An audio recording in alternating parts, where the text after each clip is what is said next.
Namaste, this is New India Junction and I am Nivedita Tiwari. We are starting a new segment, India that is Bharat. And we could not have had a better person for our inaugural episode, Dr. Anuradha Choudry.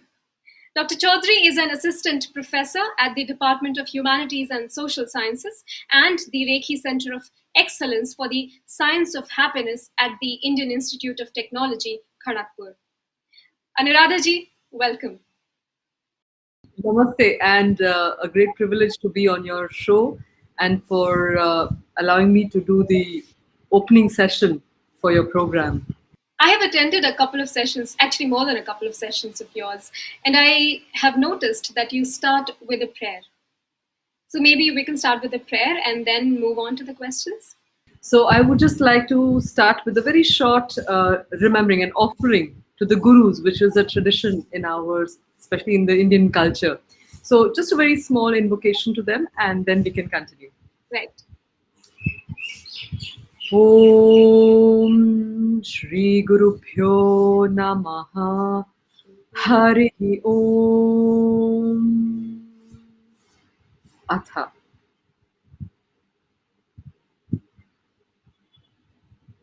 So that was basically an offering saying that salutations to the gurus, Hari Om, to that sound Om, to that liberator Hari, and then Atha means therefore.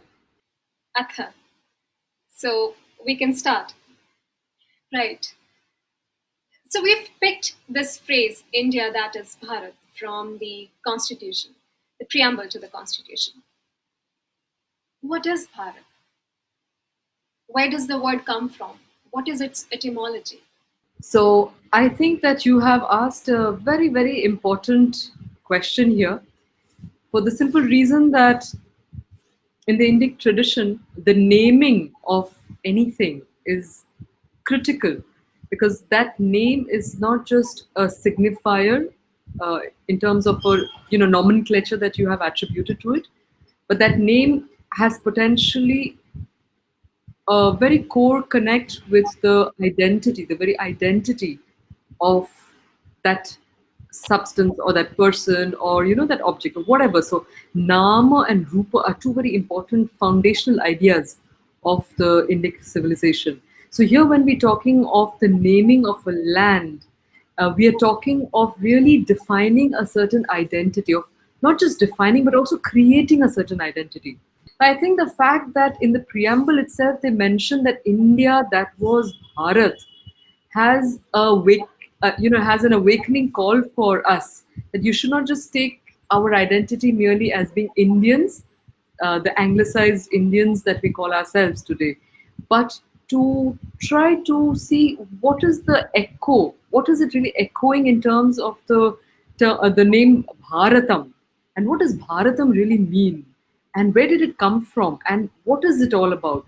So as you asked me this question, I did some research myself and I came across various kinds of origins of this term.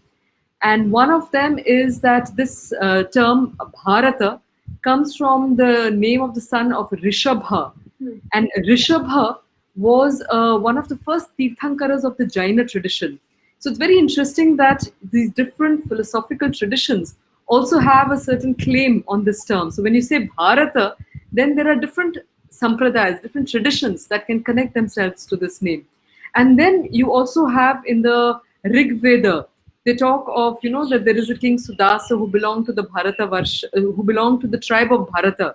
And after his victory, the people from that area call themselves the Bharatiyas. And this king belonged to the Sapta Sindhu region. So again, the connection with the river, the connection with the land of that, the connection with a certain political, historic name that is there. In the Mahabharata, they talked about Bharata as a son of Dushyanta and Shakuntala. And he was a great king, a Chakravarti. So from his name, they say also the land derived its understanding of, the term Bharatam. But then you also have the etymology itself. And when I was looking that up, it said that the word Bharata comes from the root bhr also, is one origin. Uh, Bhr means one that fills, and also it can refer to knowledge. But the word bharata is what we often hear. So bha means light and rata means immersed. So if we look at the source of this civilization, we see that the very spirit of this land was the quest for light. And when we talk of the quest for light, this was not a physical light, obviously, but it was the light of knowledge, the light of understanding. Because the earliest texts that are available, the Vedas, uh, were the source of the Sanskrit language. And in the Vedas, you can again give it multiple interpretations. The interpretation, the historical interpretation of it being, a war between different people, etc. Or you can give it its occult, a little more occult interpretation of it being pujas, yet the more ritualistic aspect. But then Sri Aurobindo gives it its psycho-spiritual interpretation, where he says that these are talking of deeper psychological, spiritual quests of the seers. And what was that quest about? Very simple. They asked themselves, very soon they figured out, that this world that we live in is meaningless because at a certain point there are people who die. So what are we striving for at the end of the day if everything comes to naught? So then they ask themselves that, what therefore is the purpose of any existence?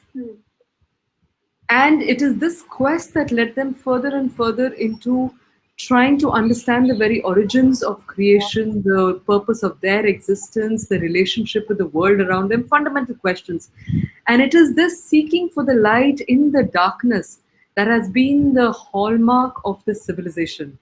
And therefore, all significant literature that has emerged, it can belong to any domain of knowledge.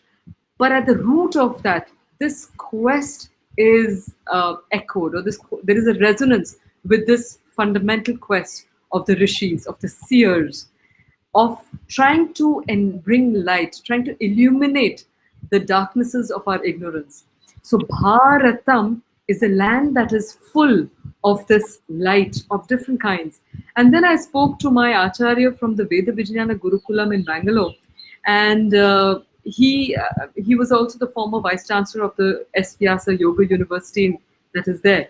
So he told me, he gave me this reference to the Vishnu Purana, and the Vishnu Purana is another place where you find direct references to this land being called Bharatavarsha, Bharatavarsha. So it's Uttaram yad samudrasya himadresh chaiva dakshinam varsham tad bharatam nama bharati yatra santatihi. And this means that the country that lies north of the ocean and south of the snowy mountains is called Bharatam. There dwell the descendants of Bharata. And there's another thing that he told me, which I think again represents the identity that we're seeking. So as Bharatiyas, what is the identity that we represent? What is the civilizational ethos that we stand for? And he gave me this verse again from the Vishnu Purana, which is tapas tapyanti munayaha juhvate chatra yajninaha danani chatra diyante paralokartham adarat. And tapas tapyanti munayaha. So how are we burning ourselves up? So what is the fire that is driving us to enlighten ourselves more and more? Juhvate chatra yajninaha, where these yajnas are performed. But the yajna again has a deeper symbolism, where it is the yajna of recognizing that everything in the universe is in a process of exchange. So what are we giving our energies to, and what are we getting in return? And then can we offer to the very best that human civilization can dream of? And therefore, the yajna that is being performed here. Danani chatra diyante. So chatra diyante. So this is a land where there was the inherent notion of giving. Dhanam formed the very core virtue and practice of this land. It's a different thing that we have moved away from some of these values. But if you're talking of Bharatam, what did Bharatam signify in its highest potential? This is what I would say. And then Paralokartham Adarat. So paralokartham is for the other world, but para here also is not just the afterworld, the world beyond. Para doesn't really mean that, but para also has a significance of the highest. So there was a deep respect, a deep seeking, a deep longing for knowing and manifesting of this highest in everything we did. So I think this was a long story to say that when we call ourselves Bharatiyas, we should not take it lightly. I remember listening to this session of yours and being moved by the meaning embedded in the word. It's so profound. And the people of this land valued that meaning. They gave this name to the land. And that name comes from a language, Sanskrit. And therefore, the language becomes so important to the land and its civilization. So, it's a redundant question, but I still request you to answer. What happens if we lose the language? I think first and foremost, it becomes very important to understand what is this language. And the more I delve into it, the more I'm absolutely, if I may use a more slangy term, I'm literally flummoxed. I'm like absolutely astounded by the incredible intelligence that is embedded in this language.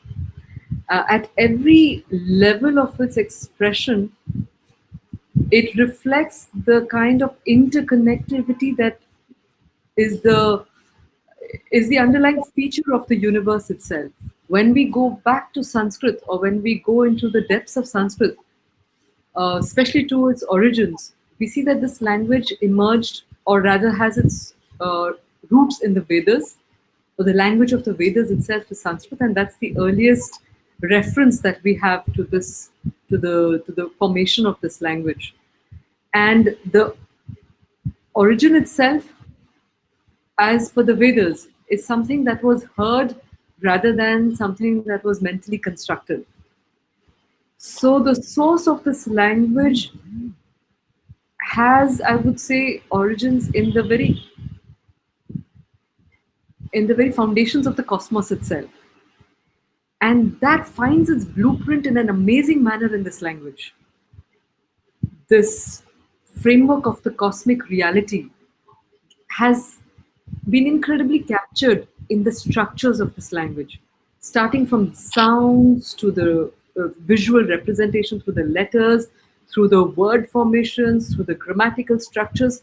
Every single aspect of this language seems reflective of a deeper truth and its interconnected nature with everything else in it.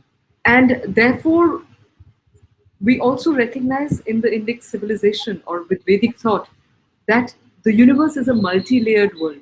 There is not just one, it's not just a mono-layered thing that you see.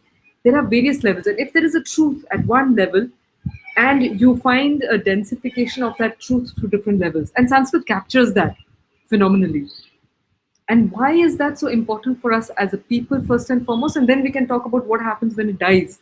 So, with the Sanskrit language, the very source of it, the very alphabets, the structure of its alphabet, the letters of its alphabet are also known as aksharam, which means indestructible. It's not just a letter.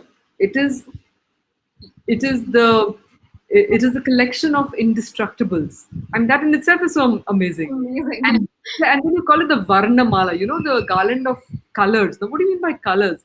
So the recognition again that sounds also have also correspond to colors, also correspond to images. This connection again. So therefore, you have these garland of colors, varna mala, that is the alphabet. And so these words from the Varnamala, words were formed, and those words then started coming together to form complex sentences and then ideas and concepts. So in the Vedas, it is very, again, fascinating to note that it did not start from letters that then got together to form a language. Here, a language was formed which was then reduced to letters and grammar, because it was captured by the Vedic rishis. This whole thing came to them, is what is said. It was a revelation.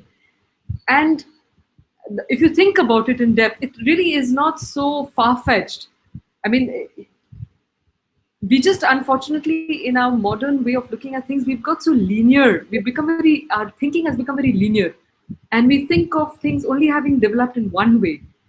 But a direct contact with the Indian civilization shows that there are just so many ways of knowing things, and that there is a direct way of connecting with reality, which is unmediated. Why I say this is because there were concepts that were captured, and when people keep thinking about that, it starts formatting their almost DNA structures. So the Indic DNA is embedded with the thoughts that were reflected in the Sanskrit language, and therefore we know that if there is, let's say, a certain frequency, and you are doing that frequency again, you're playing the frequency again, then there is a resonance that happens. So I'm getting more and more firmly convinced of this fact that our very deep, even physiological structures have been formatted by the culture of this land, and this culture of this land is completely available, or it's completely embedded and enmeshed in the Sanskrit culture. And therefore, if we were to forget Sanskrit ever, we could call ourselves anything but Bharatiyas.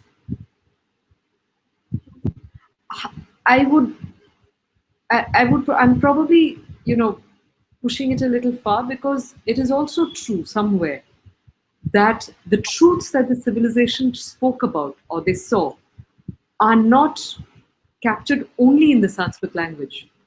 Language also is a mediator that gives access to certain realizations. But if one uh, if one let go of one of the most important tools of a knowledge system, then it would be like a very big handicap for the civilization. And therefore, if one wants to reconnect to the spirit of this land, Sanskrit is a very, very, very, very powerful tool that can give us direct access, not just as a language, but as the spirit that this language embodies as well.